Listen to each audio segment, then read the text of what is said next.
வணக்கம், நான் உங்கள் அன்பு. இன்று நம்முடைய மனநிலை எப்படி இருக்கு?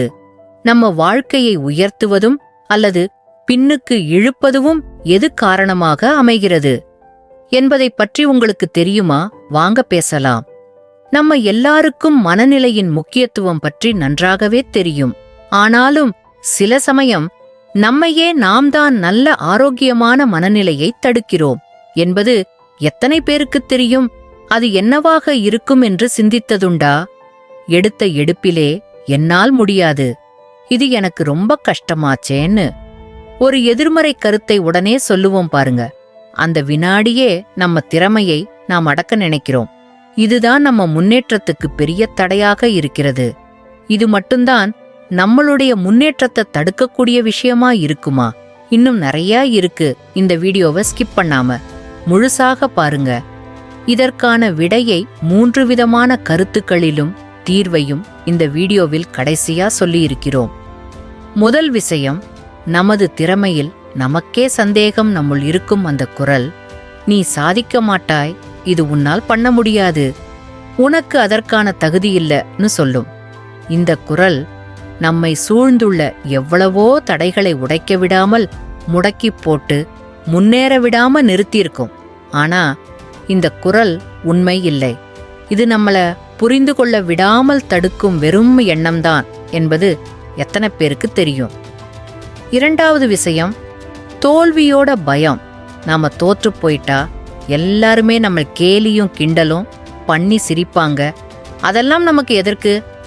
அதை செய்யாமலே விட்டுடலாமே. இது நம்மளை முழுசா முடக்கிவிடும். புதுசா எதையும் முயற்சிக்கவே விடாது. ஆனா உண்மையா பார்த்தா தோல்வி என்பது வெற்றிக்கு எதிரி இல்ல, அதுதான் வெற்றிக்கான ஒரு படி. ஒவ்வொரு தோல்வியும் நமது முன்னேற்றத்திற்கு ஒரு படியாகிறது. மேலும் தோல்விதான் வெற்றிக்கான ஒரு நல்ல பாடமா அமைகிறது. மூன்றாவது விஷயம், நம்மை நாமே பலவீனமாக நினைப்பது. நான் சரியில்ல, இது எனக்கு அதிகம், நான் தகுதியில்ல, அதனை சமாளிக்கும் அளவிற்கு உடம்பிலோ அல்லது மனதிலோ எனக்கு தெம்பு இல்லை, எனக்கு துணையா யாருமே இல்லைன்னு சொல்லிக்கொண்டே இருந்தால் நம்ம வாழ்க்கை எப்பவுமே ஒரே இடத்திலேயே சிக்கிவிடுகிறோம்.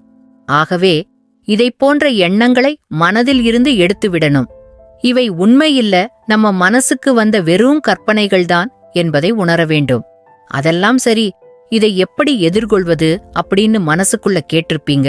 ரொம்ப ஈஸி. அந்த மனநிலையை மாற்றக்கூடிய சில யோசனைகளை சொல்லுறவாங்க. நல்ல வார்த்தைகள். தினமும் நம்ம மனசுக்கு உற்சாகமூட்டும் வார்த்தைகளை சொல்லுங்க.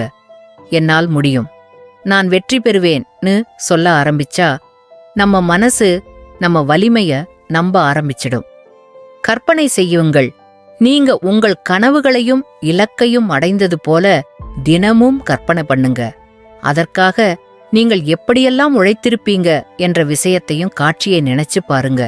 நல்ல சூழல், உங்களோட முன்னேற்றத்தை ஊக்குவிக்கிற நல்ல நண்பர்கள், நிறைய புத்தகங்கள், தன்னம்பிக்கையை பற்றி பேசக்கூடிய வீடியோக்கள், இவற்றை உங்கள் சூழல்ல சேர்த்துக்கோங்க. இது நம்ம மனநிலைய மெல்ல மெல்ல மேம்படுத்தும். ஒரு உதாரணம் சொன்னா உங்களுக்கு புரியும்னு நினைக்கிறேன். என்னோட வாழ்க்கையில ஏற்பட்ட அனுபவத்தோடே பார்க்கலாமே. ஒரு முறை நான் ஒரு மாரத்தான்லோட முடிவு செய்தேன். அதுக்கு முன்னாடி நான் 2 கிலோமீட்டர் கூட ஓடி பார்த்ததே இல்லை. ஆனாலும் என்னால் முடியும்னு என்னையே கேட்டு முடிவு பண்ணிட்டு போனேன். அதே நேரத்துல அந்த பயத்துக்கு இடம் கொடுக்காம என்னால் சாதிக்க முடியும்னு நம்பினேன். இறுதிக்கோடு கடந்து போன தருணம் என்னால மறக்கவே முடியாது. அது என்னை நம்பிக்கையில் நிரப்பியது. ஒரு சின்ன சவால் உங்களுக்காக. உங்க மனநிலைய சின்னதா சிந்திக்க பாருங்க. எந்த பழக்கங்கள், எண்ணங்கள் உங்களை பின்னே இழுக்குது, அதை பார்த்து எடுத்து விடுங்க. மனநிலைய மாற்றினா வாழ்க்கை ஒரு வேற லெவலுக்கு போகும். உங்கள் அனுபவங்களையும் மாற்றங்களையும் என்னோட பகிர்ந்து கொள்ள மறக்காதீங்க. அடுத்த முறை நாம வேற ஒரு நல்ல தலைப்பை பற்றி சிந்திப்போம். நன்றி, வணக்கம், உங்கள் அன்பு.